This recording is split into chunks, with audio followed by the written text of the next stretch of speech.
Leeds on a weekend. There's plenty to do or to watch, like Leeds United, one of the country's top teams. Or you can swim in the new Olympic pool, visit Kirkstall Abbey, or go to a concert in the town hall. It was called Leeds, the motorway city of the 70s. It was fascinating. It was the first time I'd been to a large northern city. It was very vibrant, very exciting. The university was expanding, there were lots of new buildings. There was lots of development in Leeds itself. And it was a place where masses went on. There were lots of opportunities to travel, to get out of Leeds into the moors and to go on to the dales.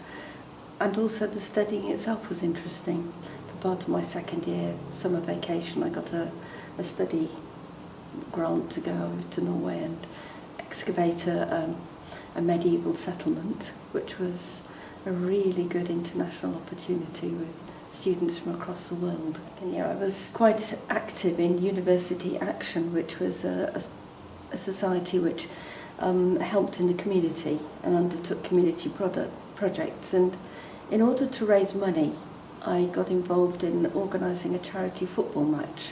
I think I wrote to Don Revie and asked if there was any chance. And he replied and said, yes, come and have a chat. So I did. And from the chat emerged the football match. He obviously organised the teams. I did some of the publicity. And one Sunday, a charity football match was held at Elland Road. And yeah, it was good fun. After graduation, I went to Lancaster to do a PGCE. I went into secondary education. I taught in South Wales initially, and then I moved to the middle of England, Northamptonshire, as head of department and then head of 6, and then went to another school to become deputy head, then was acting head. When I was about 30, I got the opportunity to be involved in a development education project, producing materials for sixth formers, and that took me to Sierra Leone, where I did research in an African country, and I developed a long-term interest in the third world. After about 18 years in school senior management, I jumped out of schools and into local government and became senior advisor for secondary education for Milton Keynes. Apart from visiting friends who lived in the Leeds area, my links with the university were disconnected for a long time. And then when my husband died in 2008, and I started thinking about the future, I thought, and I have no children of my own, I thought, what were the sort of defining influences in my life? And obviously coming to Leeds was a very important event. It sort of changed my education. I met my husband here. And as we'd both been students in Leeds, he was a postgraduate, I was an undergraduate, I thought, well, it would be good to put something back. Initially started to sponsor some undergraduates, and then subsequently have moved to sponsoring some postgraduates to help them on their research by helping to fund their overseas visits.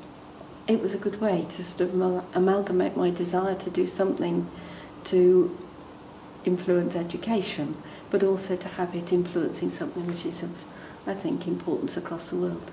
Because sustainability, sustainable food sources are going to be ever more important in the future. One of them, Heather, is looking at vertical agriculture, so she's looking very much at how you maximise space and can grow, for example, lettuces. Instead of horizontally at ground level, you grow them on sort of towers, so you have perhaps 10 lettuces all on top of each other, which is a way, obviously, of increasing production within a sort of confines of a glasshouse space. Then there's Idolfi, who's looking at making hibiscus wine in Nigeria. The hibiscus plant is very, very good in terms of antioxidants and has quite a lot of health benefits.